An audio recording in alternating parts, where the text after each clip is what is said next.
Bonjour à tous, bienvenue sur ce nouveau webinaire. Aujourd'hui, le webinaire va se consacrer plutôt au dossier d'employé.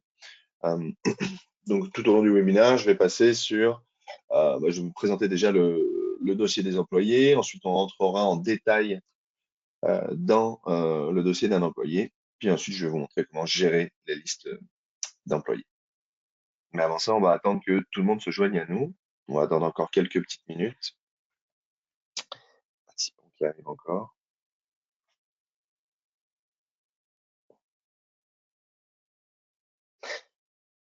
Vous verrez sur votre panneau de configuration de droite, vous avez la possibilité de poser des questions. Est-ce que via ce panneau de configuration, vous pourriez juste me confirmer que vous m'entendez bien et que vous voyez bien mon écran?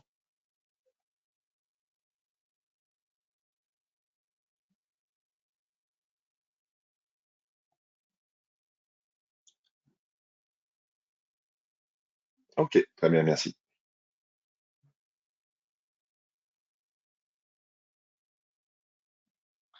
Allez, on va attendre encore 2 petites minutes, le temps que les dernières personnes se joignent à nous.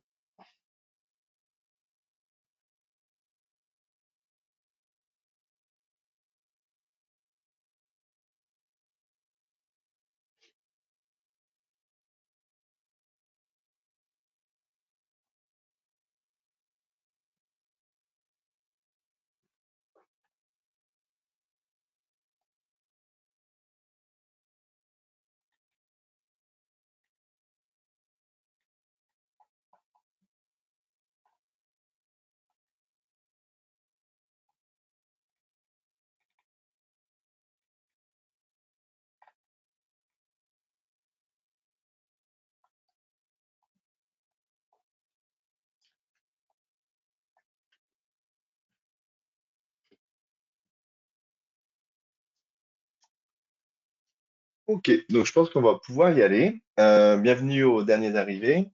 Comme je le disais, aujourd'hui, je vais vous présenter le dossier d'employé. Donc, je vais vous faire une présentation générale du dossier des employés. Ensuite, je vais rentrer dans le dossier d'un employé, puis je vais vous présenter un petit peu toutes les notions à savoir dans ces dossiers-là. Et ensuite, je vais vous montrer comment gérer efficacement votre liste d'employés. Donc, pour ça, je vais me rendre directement dans les dossiers d'employés qui sont ici. Alors ici, j'ai ma liste d'employés qui va composer mon équipe.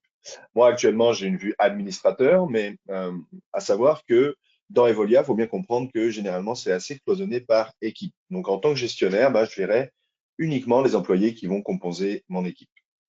Donc, dans cette liste d'employés, je vais avoir pas mal d'informations ici. Je vais avoir le nom de mes employés, leur statut, le NIP de poinçon, donc c'est le code qui leur permet de poinçonner, leur courriel, dans quelle équipe, position et lieu ils sont. Est-ce qu'ils ont activé ou non l'authentification multifacteur, leur date d'embauche et le nombre d'heures max qu'ils peuvent réaliser par période de paye. Euh, Ça, moi, je vous recommande le plus possible d'aller utiliser, par exemple, les filtres ici pour vous organiser dans la vue de vos dossiers d'employés ou dans la vue générale. Grâce à vos filtres, vous allez pouvoir filtrer. Donc, par exemple, si vous souhaitez voir uniquement les employés qui vont composer l'équipe cuisine ici, je verrai que les employés qui composent cette équipe. Je peux filtrer aussi par position, lieu, je peux même voir certaines personnes et je peux aller filtrer aussi selon les statuts d'emploi. Si j'ai différents statuts d'emploi et je souhaite en voir que certains, je pourrais filtrer par exemple que les temps pleins. Ça me permet d'organiser la vue euh, de mes employés.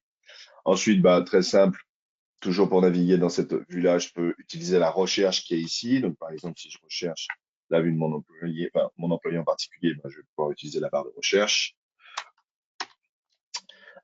Ici, j'ai aussi des vues possibles à personnaliser. Donc, grâce au paramètre d'affichage ici, je peux choisir ce que je souhaite afficher comme colonne ou non dans ma vue d'employé. Donc, par exemple, si je souhaite afficher le numéro de téléphone, je pourrais le faire ici, ou alors enlever certaines informations comme le nombre de poinçons, les heures max, je peux le faire.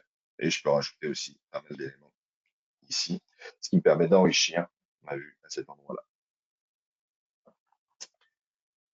Vous avez aussi la possibilité à cet endroit de voir des statistiques pour vos employés. Donc, par exemple, vous pouvez afficher, donc ce serait sous forme de colonne, vous pouvez voir le nombre d'heures réalisées, les heures moyennes réalisées les 30 dernières semaines, l'assiduité, etc. Si je clique, je vais voir les heures moyennes de mes employés ces dernières semaines, leur assiduité. Donc, ça vous donne des petites statistiques un petit peu sur l'activité de vos employés sur la plateforme. Maintenant, je vais vous montrer comment ajouter un employé. Donc, ça serait dans le cas où vous allez ajouter un employé de manière très simple, un seul employé que vous souhaitez ajouter sur la plateforme. Donc, je viendrai ici sur le petit plus et je vais pouvoir ajouter un employé en cliquant directement à cet endroit-là. Donc, je mettrai son nom, son prénom. Donc,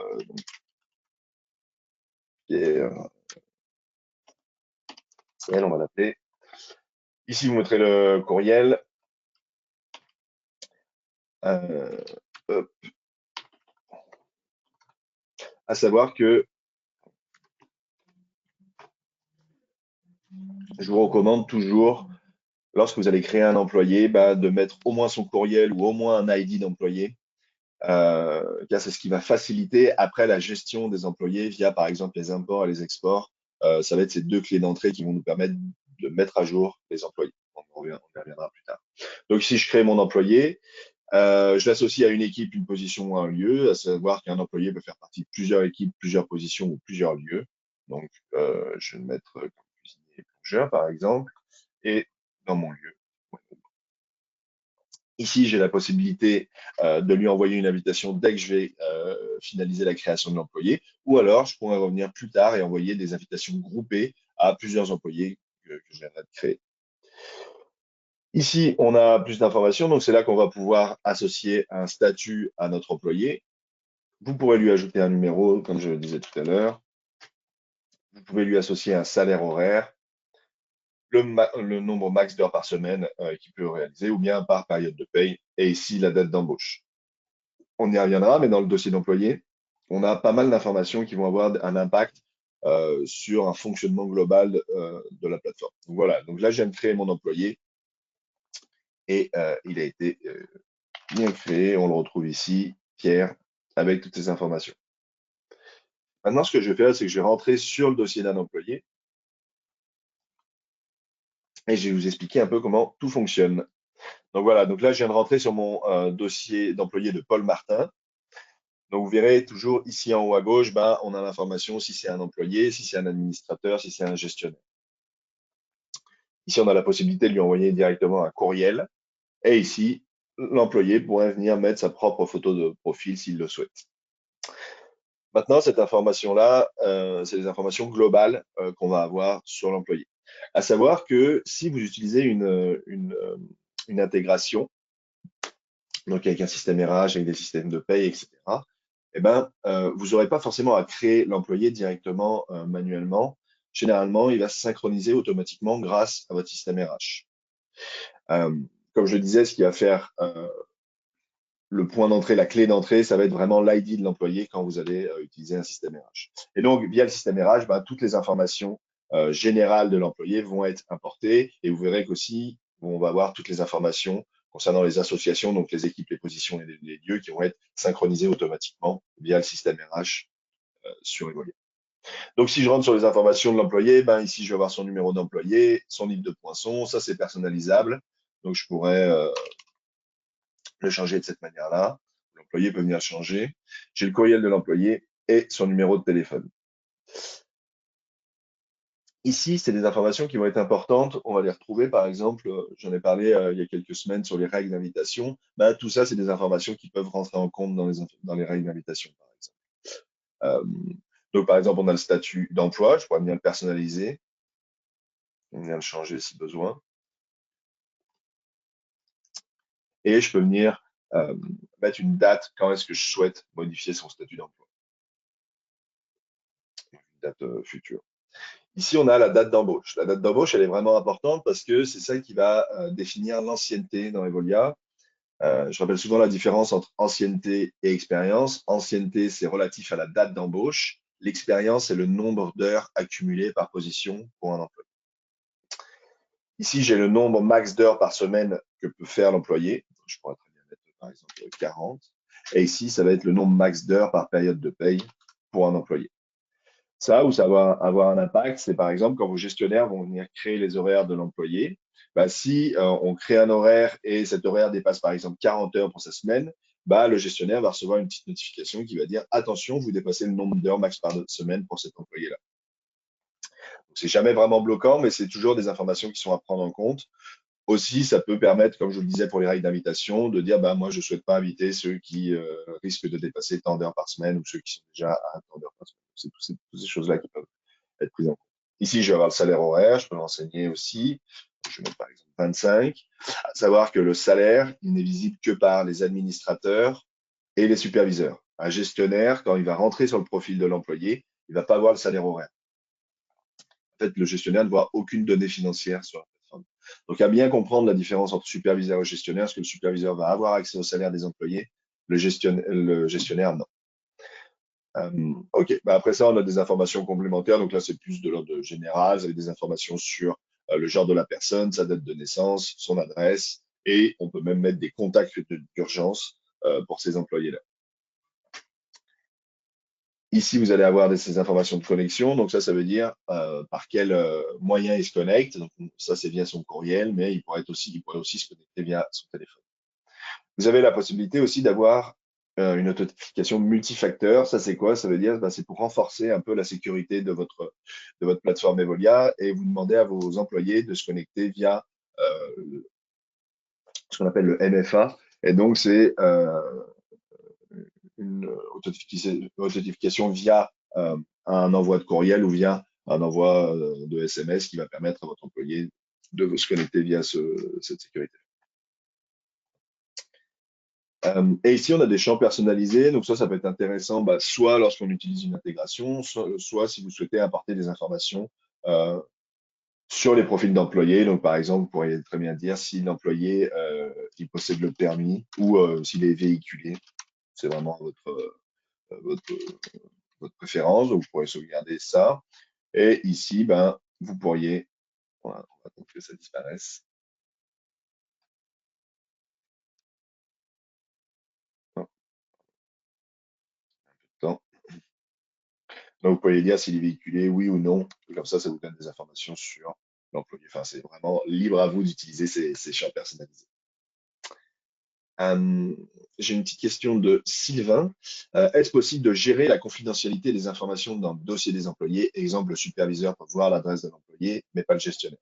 Alors, ça va pas être possible de personnaliser les permissions selon le rôle. On va pas pouvoir dire, moi, mes gestionnaires, je veux qu'ils voient ça, ça, ça. C'est vraiment standard. C'est le gestionnaire peut voir tant de choses et le superviseur peut voir tant de choses. Donc, pour vous rappeler un petit peu, pour vous faire un rappel un peu des différents rôles, on va avoir le rôle d'administrateur, le rôle que j'ai actuellement. Donc, ça veut dire qu'on a accès à toute la plateforme, toutes les données, tous les employés. En dessous de ça, on a le rôle de superviseur. Ce rôle de superviseur, il a un rôle de gestion d'équipe. Il va être superviseur de une ou plusieurs équipes. Et lui, il va pouvoir voir les données financières, donc les salaires des employés. Et il va pouvoir aussi faire des exports sur les employés qui concernent, qui sont dans son équipe. Le gestionnaire, lui, pareil, il a un rôle de gestion, donc c'est lui qui va aller approuver les feuilles de temps, créer les horaires, gérer les demandes de remplacement, etc. Sauf que lui, il ne va pas avoir accès aux données financières des employés de son équipe et il ne va pas avoir accès non plus aux rapports des employés de son équipe. Donc voilà en gros les différences entre les rôles sur la plateforme Evolia, mais c'est pas possible de personnaliser euh, les permissions sur ces rôles. Donc voilà pour les informations générales de l'employé. Ici, j'ai la possibilité de venir euh, donner des disponibilités pour l'employé. Donc ça, c'est l'employé qui peut le faire directement et ensuite le gestionnaire vient approuver ces disponibilités-là. Donc ce qui est intéressant de comprendre ici, c'est donc créer ces disponibilités. On va entrer un titre. Donc ça peut être par exemple des titres pour la période. Donc ça pourrait être période printemps 2025 avec une date de début. Et donc ça commencerait par exemple 1er avril. On dit que c'est la période de printemps pour mon restaurant. Et ici, j'ai la possibilité d'avoir une répétition dans mes disponibilités. Si chaque semaine, j'ai les mêmes types de disponibilités, donc chaque semaine, je ne suis pas disponible le dimanche ni le jeudi, par exemple, ni le vendredi, chaque semaine, ça va se répéter de la même manière. Mais si j'ai des disponibilités qui diffèrent selon les semaines, je pourrais avoir la possibilité de le personnaliser selon les semaines. Donc, je pourrais dire, bah, la semaine 1, je suis pas disponible le dimanche, le jeudi, le vendredi. La semaine 2, c'est différent. Je suis pas disponible le lundi, le mardi et le samedi, etc. Donc, j'ai la possibilité de varier selon les semaines. Dans les jours, j'ai la possibilité aussi de dire si je suis disponible toute la journée ou bien sur une période dans la journée. Par exemple, je pourrais dire, bah, moi, je suis disponible lundi, mais jusqu'à 14h30, par exemple. Ou bien, je pourrais dire, je suis disponible toute la journée. Et ici, j'ai la possibilité de mettre un petit cœur pour dire que, en gros, c'est mes horaires préférentiels. Donc, l'employé a la possibilité de donner ses disponibilités et ensuite, c'est au gestionnaire d'approuver ou non si d'approuver ou non ces demandes de dispo là. Pour finir avec ce module-là, j'ai la possibilité aussi de sélectionner une date de fin. Donc, ça voudrait dire, bah, par exemple, mes horaires de printemps, ça va être du 28 avril au 1er ou 30 juin. Et ensuite, je viendrai faire une autre demande de disponibilité, bah, par exemple, pour ma période été 2025. Et je mettrai d'autres informations pour cette période-là. Donc, voilà comment peuvent faire vos employés. Ici, il y a quelque chose qui est encore intéressant, c'est permettre de recevoir des offres de remplacement en dehors de mes disponibilités.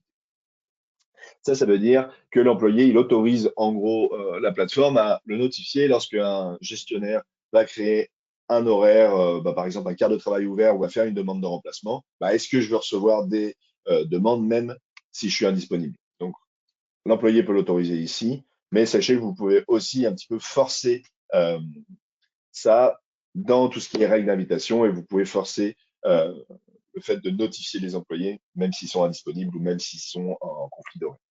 Et là, vous pouvez ajouter une note, enfin l'employé pourra ajouter une note pour son gestionnaire. Ici, on a pas mal d'informations aussi sur les contraintes d'horaire. Donc, c'est ici que je mettrai les informations de l'employé pour son gestionnaire. Donc, s'il veut faire un minimum d'heures par semaine, s'il veut faire un maximum d'heures par semaine, par période de paye, s'il veut faire un maximum de quarts de travail par jour, maximum de quarts de travail par semaine, toutes ces informations-là, donc c'est personnalisable, et s'il a des préférences d'équipe de position et lieu. Donc ça va être donner des informations au gestionnaire pour l'aider à construire l'horaire. Ces informations, en fait, elles vont se retrouver ici, dans l'horaire, très facilement. On peut, en survolant euh, le nom d'un employé, ben, je vais voir tout de suite, vous voyez, on voit les contraintes d'horaire souhaitées. Donc là, pour cet employé, on n'en a pas mis, mais si je vais retrouver le matin, et ben, par exemple, on voit qu'il souhaite faire un maximum de 40 heures par semaine. Et donc, je peux revenir directement sur le profil de mon employé en cliquant sur son nom depuis l'horaire. Donc, voilà pour les disponibilités. Ici, je vais vous parler des associations. Donc, c'est là qu'on va parler de dans quelle équipe est l'employé, dans quel lieu il peut travailler et dans quelle position il peut travailler. Donc, comme je vous le disais, généralement, si vous utilisez un système RH ou un système de paye, ben, c'est le système qui va mettre à jour directement ces données-là ou créer l'employé avec ces données-là. C'est possible de le faire grâce à un mapping. Si vous souhaitez utiliser une intégration ou si vous en avez déjà une et vous souhaitez l'améliorer, je vous recommande de contacter directement vos Customer Success Managers, donc soit Julie Mathieu, Gabriel Forget ou bien moi-même, et on vous accompagnera pour cette tâche-là. Mais donc, c'est là qu'on va gérer l'association des employés, dans quelle équipe, dans quelle position et dans quel lieu ils vont être. Donc ici, je peux ajouter ou supprimer une équipe et je pourrais spécifier une date de changement. Donc, je souhaite qu'ils intègre cette équipe, par exemple, à la fin du mois, ben, je pourrais mettre comme ça et il pourrait intégrer l'équipe à cette date-là. Donc, c'est la même chose pour les lieux, très simple. Je peux ajouter ou supprimer des lieux. Donc, par exemple, je vais l'enlever du lieu Saint-Lambert et je peux ajouter ou supprimer des positions. Donc là, c'est pareil. Ces informations-là, elles vont être très importantes déjà pour monter l'horaire. Et puis, c'est des choses qui vont rentrer en compte, encore une fois, dans tout ce qui est règle d'invitation ou demande de remplacement, en fait. Par exemple, si je crée un quart de travail ouvert pour une équipe dont mon employé ne fait pas partie, ben, il ne va pas forcément être invité dans ce quart de travail ouvert. Donc, il faut bien faire attention à bien renseigner toutes ces informations pour les employés pour optimiser le fonctionnement de la plateforme et optimiser vos règles d'invitation, vos invitations pour les quarts de travail ouverts, les remplacements, etc. Maintenant, on va s'attarder un peu sur les positions. Sur les positions, on a la possibilité de mettre des informations propres aux positions. On a des informations globales sur le profil de l'employé, mais il y a des informations propres aux positions, notamment le score. Donc le score, c'est un score qui se renseigne via des étoiles. Et donc, c'est entre 1 et 5 étoiles. Et c'est vraiment à la discrétion de l'entreprise de savoir ce que représente ce score. Certaines entreprises vont l'utiliser pour des compétences, pour, par exemple, de la seniorité, pour des capacités sur le poste. C'est vraiment propre à vous de choisir ce que représentent ces étoiles. Mais sachez que vous avez la possibilité, encore une fois, lorsque vous créez des cartes de travail ouverts, bah, de choisir d'inviter que les employés qui ont un certain nombre d'étoiles. Donc, je vais inviter que mes employés qui ont au moins 4 étoiles sur un quart. Et ben, Paul serait invité sur ce quart parce qu'il a 5 étoiles en tant que barman, par exemple. Ici, j'ai la possibilité aussi de personnaliser le salaire horaire par position. Donc, je pourrais dire, bah, par exemple, s'il travaille en tant que runner, il va toucher 22. Et s'il travaille en tant que barman, il va toucher 25. Donc, ça veut dire que ensuite, dans la feuille de temps, selon les heures pour les positions, les heures qu'il a faites pour les positions, ben, le salaire horaire va suivre dans les feuilles de temps. Ensuite, on a deux notions là qui sont importantes, c'est l'expérience. Comme je vous disais, l'expérience, c'est le nombre d'heures cumulées sur une position. Donc, c'est pas des heures cumulées globales pour un employé, c'est vraiment propre à la position. Ici, c'est l'expérience à l'embauche. Donc, si vous embauchez un employé et qu'il a déjà un certain nombre d'heures d'expérience, vous pourriez les rentrer manuellement ici. Pardon, ici. Je peux mettre qu'il a déjà 200 heures. Et ici, c'est l'expérience totale, donc c'est le cumulé expérience à l'embauche plus les heures réalisées dans la plateforme. Sachez que ça, c'est possible l'expérience est possible de l'importer directement. Vous ne serez pas obligé de ces informations sur les positions, on y reviendra plus tard. Vous n'êtes pas obligé de le remplir manuellement sur chacun des profils des employés. On a un système d'import qui permet de renseigner toutes ces informations-là et de les importer directement d'un coup sur la plateforme. L'expérience, c'est pareil, c'est quelque chose qui peut être utilisé encore une fois dans les règles d'invitation. Si on souhaite favoriser des employés qui ont le plus d'expérience pour un quart de travail, ben, c'est ça qui va rentrer en jeu.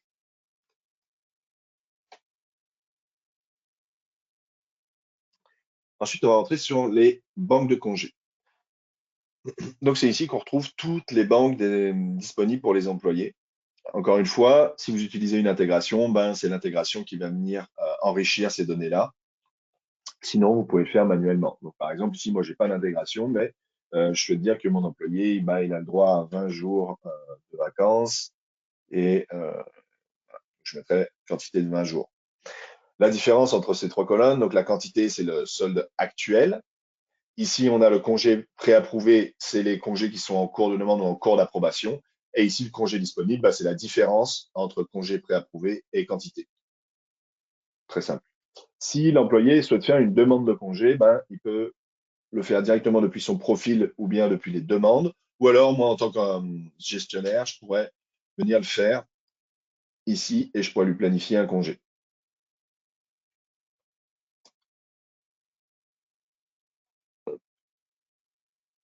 Ici, j'ai ce qu'on appelle les notes et les documents. Donc ça, c'est assez intéressant. C'est quelque chose qui va vous permettre d'avoir beaucoup d'informations sur bah, l'activité de votre employé et vous pourrez aussi associer des documents. Donc, vous voyez, par exemple, moi, j'ai ajouté un document ici, un document Excel, mais c'est là que vous pouvez joindre, par exemple, toutes les informations qui peuvent concerner votre employé.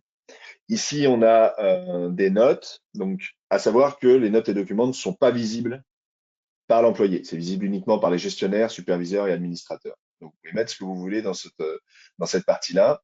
Ici, on a des notes qui sont liées au poinçon du quart. Donc, je vais vous montrer à quoi ça consiste. Donc, je vais retourner sur mon employé. Ici, je suis dans mes feuilles de temps. Je ne vais pas vraiment m'attarder sur cette partie-là. Mais donc, par exemple, ici, je viendrai mettre une note dans le quart de travail. Donc, je viendrai voir le détail du quart. Je pourrais ajuster. Et en fait, la note qu'on va retrouver dans le profil de l'employé, bah, c'est ça, c'est cette note-là. Je vais mettre juste ça pour voir.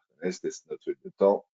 On voit qu'il y a une note qui est apparue ici dans la feuille de temps, mais si je retourne sur mon profil d'employé, dans mes notes et documents, bon,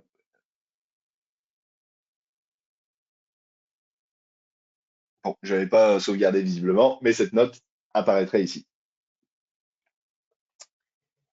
Ensuite, on va passer sur les communications. Donc, c'est là que l'employé peut gérer ses communications, donc ses notifications. Il va pouvoir dire dans quelle langue il souhaite avoir une communication de la plateforme Et s'il souhaite que ces communications se fassent par push ou par courriel, il a la possibilité de venir choisir pour chacun des types de notifications le canal qu'il souhaite utiliser.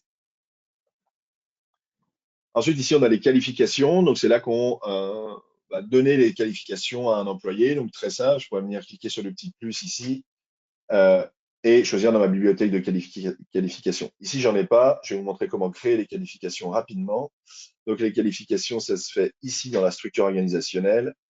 Et je vais ajouter une qualification. Je vais mettre, par exemple, formation sommellerie, formation bar.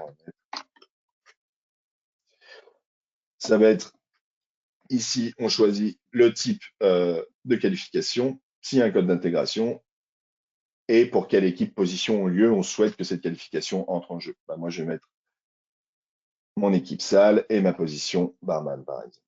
Je sauvegarde. Je vais retourner sur mon profil d'employé et je vais venir lui ajouter cette qualification-là. Donc, je retourne sur ma. Et donc là, j'ai ma qualification qui est apparue. Je peux sauvegarder et je vais dire, bah, il a eu une formation bar. Il l'a faite en septembre 2024, par exemple, et elle prend fin le 31 mars 2025. Et donc ça va vous permettre de gérer les dates de qualification de vos employés et de pouvoir leur demander de les renouveler ou de gérer tout ce qui va être ce type de qualification. Et ensuite, j'ai les horaires très simples où je vais voir les horaires en cours de mon employé. Alors, j'ai vu qu'il y avait quelques questions. Je vais prendre quelques questions en cours.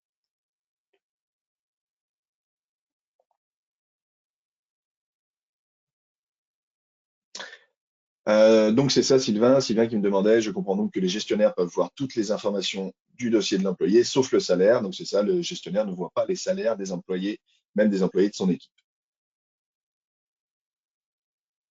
Est-ce que l'employeur, donc question de Lydia, est-ce que l'employeur peut demander les disponibilités des employés, par exemple, temps supplémentaire? Bah, en fait, l'employeur, oui, il va avoir la possibilité de demander aux employés de renseigner leur disponibilité jusqu'à une certaine date. Donc on viendrait dans les paramètres ici, paramètres de disponibilité. C'est là qu'on va choisir si on approuve ou non les disponibilités des employés et on va leur demander de mettre une date limite. Ensuite, j'ai une autre question. Est-ce possible de sélectionner ce que l'on souhaite notifier aux employés, par exemple, ne pas les notifier lorsque nous archivons une annonce? Non, ça ne va pas être possible de personnaliser ça. Et ensuite, dernière question, est-ce que les vacances sont visibles dans les feuilles de temps exportées? Alors oui, en fait, on va avoir, vous avez la possibilité on a fait un webinaire sur les feuilles de temps, je pourrais vous montrer où le retrouver. Et en effet, dans les feuilles de temps, on va retrouver toutes les informations, bah, des heures réalisées, des congés pris, des primes perçues par l'employé, du temps supplémentaire accumulé par l'employé, etc. Tout ça se retrouve dans les feuilles de temps, effectivement. Donc ça va être ici, dans les feuilles de temps. Et bah, si je souhaite exporter ça, ça va être, j'ai plusieurs types d'export. Donc, comme je vous le disais, sommaire, feuille de temps, sommaire groupé par code de gain, etc. Donc, c'est là qu'on va retrouver ces informations. Je vais revenir sur mon profil d'employé. Donc, il y avait dernière petite chose que je voulais vous montrer, c'était les historiques de changement. Donc, ça, c'est assez intéressant. Ça vous permet de voir qu'est-ce qui a été modifié sur le profil de l'employé. Donc là, vous voyez, c'est moi qui modifie à chaque fois. Donc, comment le comprendre? On a la date de la modification, quel champ a été modifié, le changement, l'ancien c'est en rouge, le nouveau c'est en vert, et qui l'a fait. Vous allez voir aussi, pour ceux qui ont des intégrations, quand on voit personne, quand il n'y a personne qui apparaît dans la modification, ça veut dire que c'est l'intégration qui est venue modifier l'information dans le profil de l'employé via le flux de synchronisation qui a lieu toutes les 4 heures. Je vais revenir sur le dossier de l'employé global maintenant parce que je vais vous montrer comment gérer justement vos listes d'employés. Donc moi là, j'ai que 20 employés, c'est facile, je pourrais le faire manuellement. Mais si vous avez plusieurs dizaines d'employés, plusieurs centaines, ça commence à être compliqué. Alors pour ça, on a la possibilité déjà d'avoir des exports qui vont vous permettre d'exporter toutes les informations de vos listes d'employés. Donc là, je peux exporter ma liste d'employés. Je pourrais choisir données formatées ou données brutes. Formatées, ça va être vraiment des données condensées. Donc c'est des informations nom, prénom, courriel et dans quelle équipe position il est. Et les données brutes, c'est vraiment, je vais sortir toutes les informations, ça veut dire les contacts d'urgence, toutes les informations personnelles de l'employé, etc. Bah, je vais les sortir dans les données brutes. Ça va être vraiment les données globales. Ensuite, j'ai les informations par position. Donc, tout à l'heure, je vous parlais de la possibilité de personnaliser pour chaque position des informations. Et ben, si je veux avoir un aperçu des informations globales des employés par position, ben, ça va être ce rapport-là que je vais utiliser. Ça va me permettre de voir ben, cet employé-là, il est dans telle position, telle position, telle position, et quel est son score, son salaire horaire et son expérience pour chacune des positions occupées. Ici, j'ai un export pour les banques de congés par employé. Donc, ça me permet d'exporter toutes les banques de congés, d'avoir un aperçu global des banques de congés par employé. Ici, c'est les préférences d'horaire. Donc, vous savez, quand on est allé dans les disponibilités, ben, on a rempli des informations sur les préférences d'horaire. Ben, c'est ici qu'elles apparaîtraient. C'est dans ce rapport-là que je pourrais les exporter. Et ici, je peux voir toutes les qualifications pour mes employés. Et donc, je peux sortir ce rapport soit en format CSV, soit en format Excel, et je peux même me l'envoyer par courriel. Et donc, après, je pourrais le télécharger. Et ici, j'ai des imports. Donc, c'est ça qui va permettre de mettre à jour vos données d'employés. Donc, je pourrais importer des congés dans les banques de mes employés. Donc là, c'est très simple. À chaque fois, par exemple, quand vous allez faire un import, on va vous expliquer comment utiliser le fichier d'import. Donc, ici, on vous explique, par exemple, qu'on doit mettre le champ d'employé. Donc, c'est soit le code de l'employé, soit le nom de l'employé. C'est peut-être un peu petit.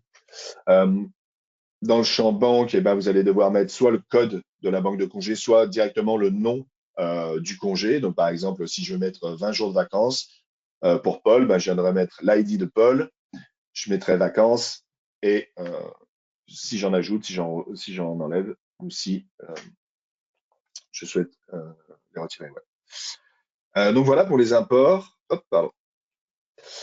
Ici, ça va être des informations liées aux positions. Donc, ça va être exactement le même principe.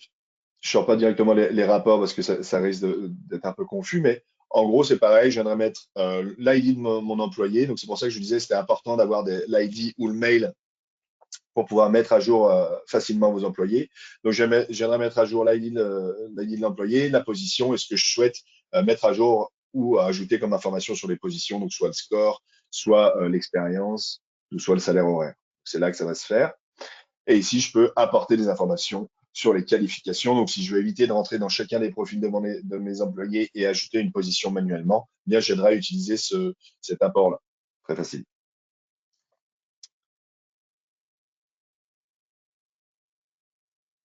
Je suis en train de lire les quelques questions qui sont apparues. Donc, je vais y répondre à la volée. Ici, si vous souhaitez lier votre calendrier, votre horaire avec, pardon, synchroniser votre horaire avec votre calendrier externe, là, vous avez la possibilité de le faire directement ici. Donc là, moi, je suis dans mon profil, dans mon propre profil d'employé. Donc, je pourrais venir synchroniser mon calendrier, mon horaire avec mon calendrier externe. Je reviens.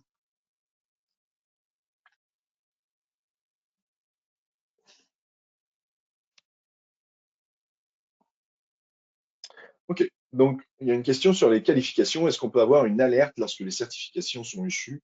Alors, en fait, le gestionnaire va recevoir une alerte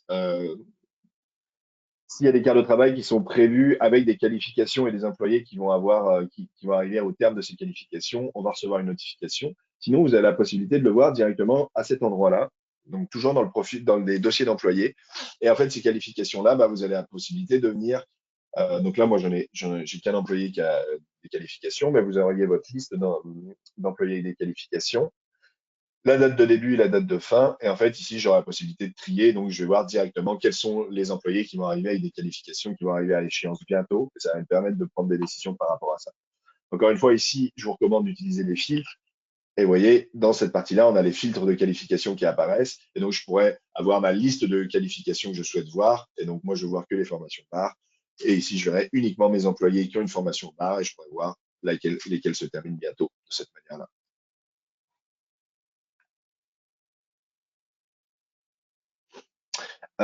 OK, donc j'avais une question pour revenir sur l'ajout d'un employé. Je suis peut-être passé un peu vite, donc je vais vous montrer comment ajouter un employé.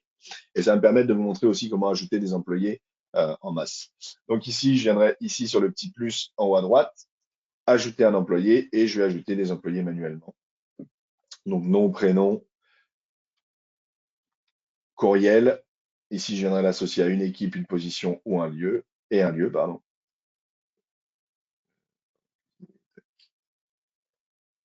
Et un lieu. Je choisis si je souhaite lui envoyer une invitation à rejoindre Evolia ou non. Et ensuite, je viens remplir les informations de son profil. Alors là, il y a des petites informations qui ont été importantes qu'on a vues et que je vais préciser. C'est, vous voyez, ici, on a un petit triangle jaune qui veut dire ben, l'employé n'a pas encore rejoint Evolia. Donc c'est là qu'en fait, vous allez pouvoir les inviter soit en masse, soit un par un, quand on dit envoyer l'invitation.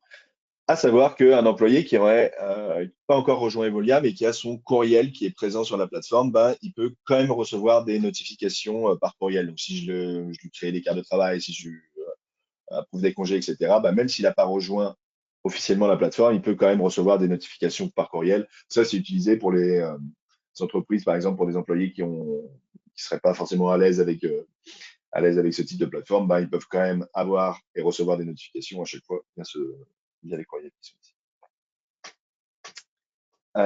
Si je souhaite inviter mes employés, donc j'ai ajouté pas mal d'employés, je les ai pas invités un par un et je souhaite les inviter en masse, ben, je pourrais utiliser l'outil sélection qui est ici et je pourrais choisir d'inviter certains de mes employés que je viens d'ajouter. Donc je sélectionne mes 3 employés et je pourrais réenvoyer les invitations donc sur le petit triangle qui est ici. Et là, je vais envoyer des invitations uniquement pour mes 3 employés qui sont ici.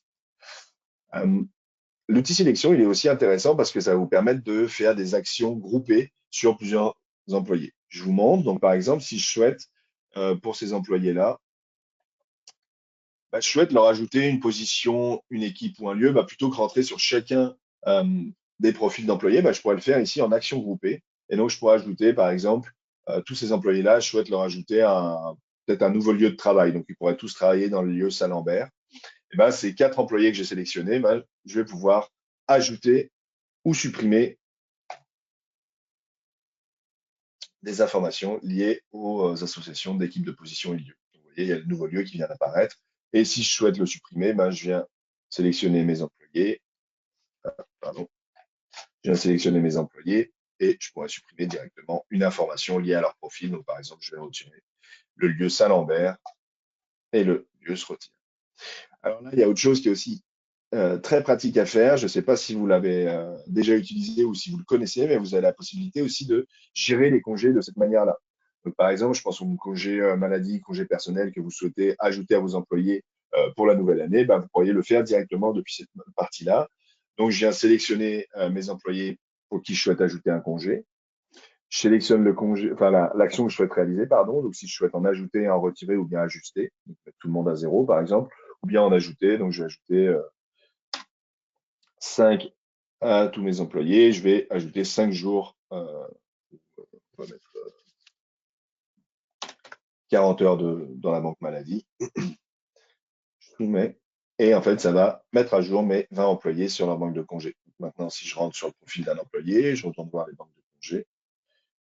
Lui, il n'avait pas le droit au congé maladie. C'est sûrement que j'ai des restrictions dans mes congés ici. Je vais juste aller corriger ça. Ouais, c'est ça, c'est que j'avais des restrictions d'équipe, de position et de lieu. J'ai enlevé tout ça, comme ça, tous mes employés ont le droit. Hop. Je retourne voir mon profil. Je refais ma petite manipulation, sélectionner tout. Je rajoute des congés. Voilà, 40. Et si je retourne voir mon employé. Alors pourquoi il n'apparaît pas bon, je vais ajouter les vacances, parce que j'ai vu qu'il y avait des vacances. Et en gros, c'est ça. C'est sûrement que j'ai des restrictions. Je lui ajoute 15 jours. Et donc là, je vais voir mon profil d'employé. Et il a bien ces 15 jours qui sont ici. Donc, ça vous permet de mettre à jour très facilement vos dossiers d'employés. Ce que je ne vous ai pas montré encore, c'est comment importer une liste d'employés. Donc, je vous ai montré comment ajouter un employé un par un, mais je pourrais apporter une liste d'employés ici. Et donc là, on vous explique à chaque fois comment doivent être remplis les différents champs. Donc, on va voir tous les champs euh, à remplir du profil d'employé. Vous n'êtes pas obligé de remplir tous les champs. Il y a des champs qui vont être obligatoires, par exemple nom, prénom. Ça, c'est obligatoire, mais vous pourriez très bien importer sans rentrer vraiment dans le détail des champs.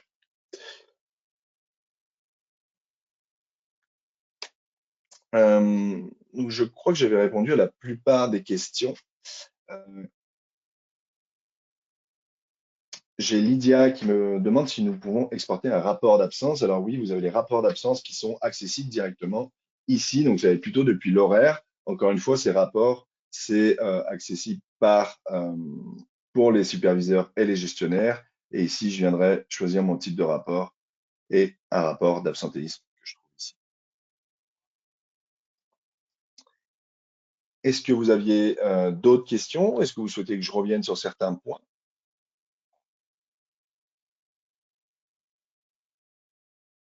Je vous laisse encore une ou deux petites minutes pour me notifier vos questions. Tout à l'heure, je vous parlais des webinaires qui étaient à retrouver directement sur notre site internet. Donc, vous pouvez les retrouver ici.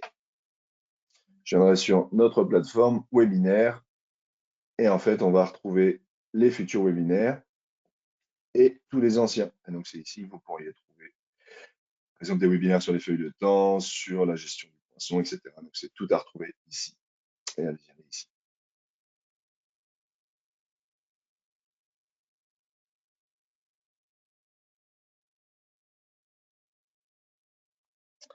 OK.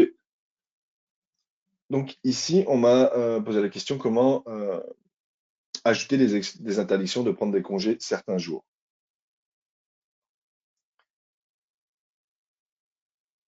Hop, ici, vous avez la possibilité, donc c'est nouveau, vous avez la possibilité d'avoir des périodes où les employés ne pourraient pas faire des demandes euh, de congés. Donc, ça vous permettrait de bloquer ces périodes.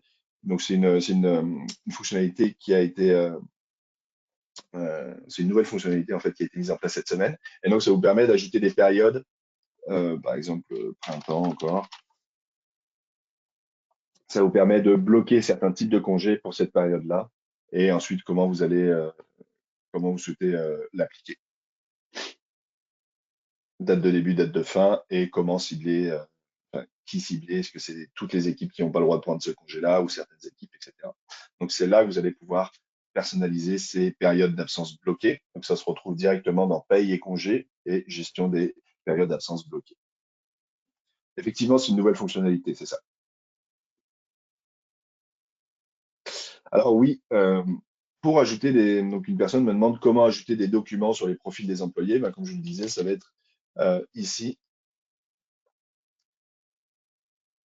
Vous avez la possibilité de venir cliquer sur le petit plus et ajouter un fichier joint sur les dossiers d'employés. Encore une fois, ces fichiers, ils ne sont pas visibles par l'employé, c'est visible uniquement par les gestionnaires, superviseurs et administrateurs. Et donc, vous pouvez ajouter tout type de fichiers, Word, Excel, PDF, etc.